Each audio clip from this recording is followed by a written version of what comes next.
The 1970s was a decade with its own unique charm, wild cultural shifts, and questionable traditions. It was a time when things happened freely and could even get a little reckless. From widespread smoking to unregulated bonfires and kids riding in the back of pickup trucks, these are some of the 70s traditions that are banned today.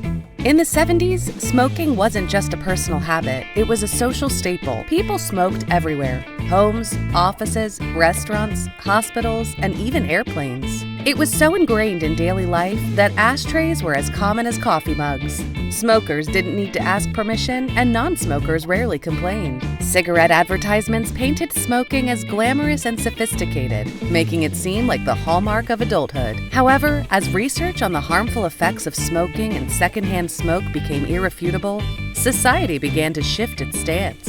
Public health campaigns highlighted the dangers, and stricter laws were introduced. Smoking bans in public spaces were gradually implemented, and now, seeing someone light up in a restaurant or office feels unthinkable. Today, the air is fresher, and our lungs are grateful. As smoking infiltrated nearly every space, it wasn't the only questionable norm of the past. Let's shift our focus to how discipline in schools once looked shockingly different. Back in the 70s, discipline in schools could be swift and, quite frankly, painful. Corporal punishment was widely accepted as a way to maintain order. Teachers wielded paddles, and principals didn't hesitate to use them. Misbehaving students would often be met with physical punishment, which was viewed as a necessary part of education and character building.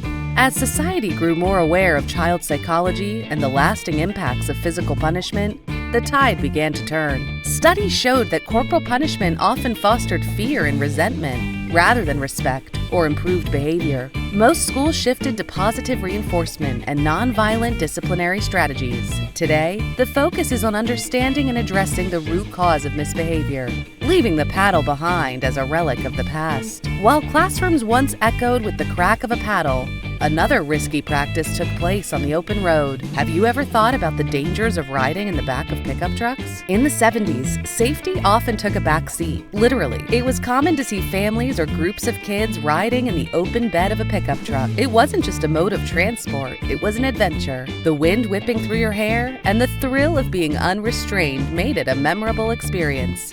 Seatbelts, what were those? As fun as it seemed, this practice was a recipe for disaster. With no safety barriers, passengers in the truck bed were incredibly vulnerable during sudden stops or accidents. Laws were introduced to ban this practice, and now the back of a pickup truck is reserved for cargo, not passengers. It's a bittersweet goodbye, but one that has undoubtedly saved countless lives. Speaking of risks, the open road wasn't the only place safety was an afterthought. What about gatherings around massive bonfires with little to no precautions? Bonfires were a social highlight of the 70s.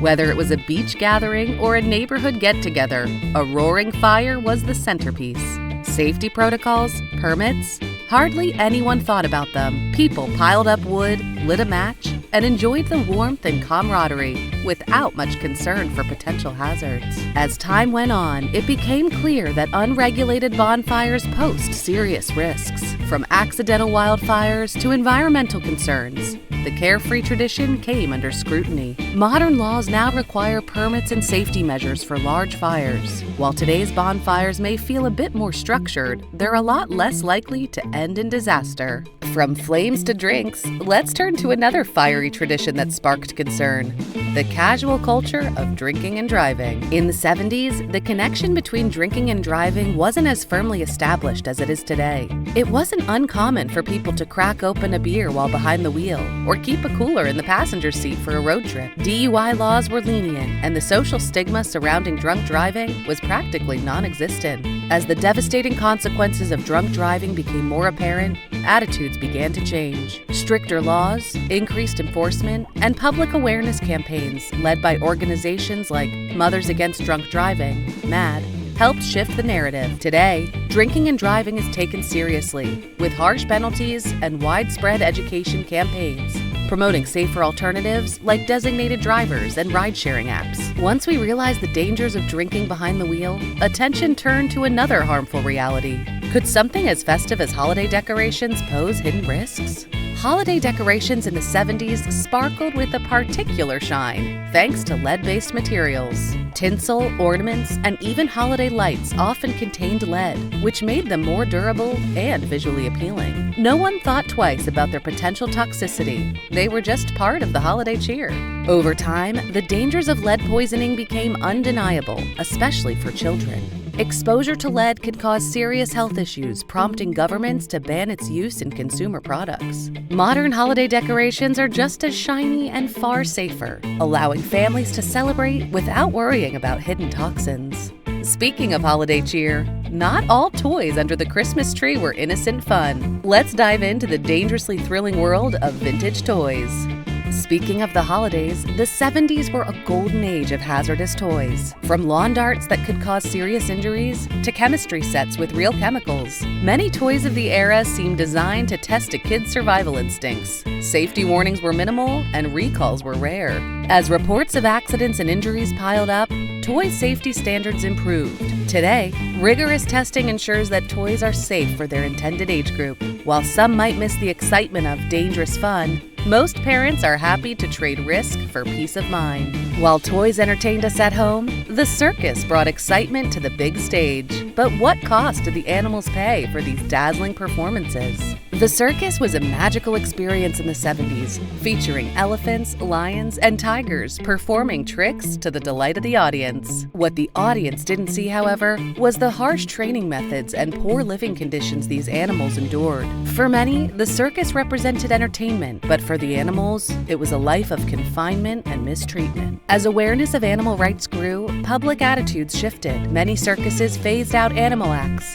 focusing instead on human performers like acrobats and jugglers. Today, the spectacle of the circus remains, but without the ethical baggage of animal exploitation. From animal acts to human rites of passage, the idea of entertainment wasn't always harmless. Let's explore the troubling history of school hazing rituals. Hazing in the 70s was often seen as a rite of passage for students joining sports teams, clubs, or other school groups. These initiation rituals ranged from harmless pranks to outright humiliating or dangerous acts. For example, new recruits might be forced to perform embarrassing stunts in public or endure physical challenges. Adults often turned a blind eye, dismissing hazing as just kids being kids. However, the darker side of hazing began to emerge with reports of bullying, severe injuries, and even psychological trauma. Schools and parents realized that these practices did more harm than good, leading to stricter anti-hazing policies and laws. Today, most educational institutions emphasize inclusivity and respect when welcoming new members,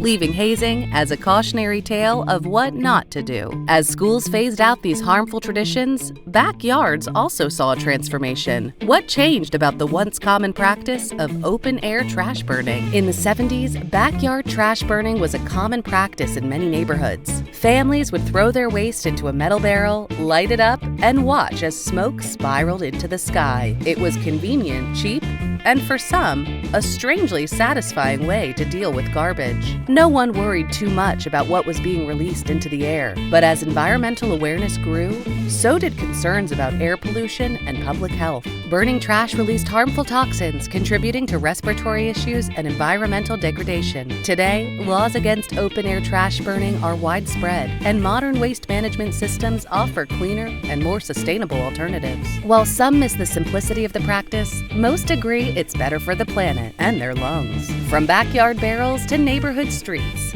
let's turn to the days when biking was a freewheeling adventure with little concern for helmets or safety. If you were a kid in the 70s, odds are you rode your bike without a helmet. Back then, helmets were considered optional or worse, uncool. Children zipped down streets, popped wheelies, and performed stunts with no protective gear. Scraped knees and elbows were badges of honor, and serious injuries were simply chalked up to bad luck. Research highlighted the risks of head injuries, so helmet laws were introduced in many states. Public safety campaigns emphasized the importance of wearing helmets, especially for children. Today, seeing a kid biking without a helmet feels jarring. While some might argue that the carefree spirit of 1970s biking is gone, the reduced number of head injuries is a trade-off most parents gladly accept. While biking without helmets raised safety issues, another celebratory act took danger to a whole new level. What made people rethink the tradition of firing guns into the air? Celebratory gunfire was one once a New Year's Eve tradition in certain areas during the 70s. As the clock struck midnight, people would fire guns into the air to mark the occasion. It was loud, dramatic, and at the time, not seen as particularly dangerous. Few considered the simple fact that what goes up must come down, often with devastating consequences. Over time, stories of injuries and fatalities caused by falling bullets prompted stricter enforcement against celebratory gunfire. Today, safer traditions like fireworks or banging pots and pans have replaced this risky practice. While the sound of gunfire might have seemed thrilling at the moment, it's hard to argue with the safer way to ring in the new year. As we wrap up our journey, let's visit one more tradition that's now tightly regulated. Who would have guessed that buying pets at a flea market could lead to serious concerns? In the 1970s, you could pick up a pet turtle, chick, or even a monkey at your local flea market or fair. These small animals were often sold on a whim, with little regard for their welfare or the buyer's ability to care for them. Kids delighted in bringing home their new companions, unaware of the potential health risks or ethical concerns. As awareness grew about zoonotic diseases like salmonella from turtles and the mistreatment of animals, regulations around pet sales became stricter. Today, most reputable pet sellers must adhere to strict guidelines to ensure the animal's safety and well-being. While the charm of spontaneous pet purchases is gone, the benefits of humane treatment and responsible ownership far outweigh the nostalgia. The traditions of the 70s offer a fascinating glimpse into a world that felt freer but also riskier. While some of the practices might evoke nostalgia, most of us can agree that their absence has made the world a safer,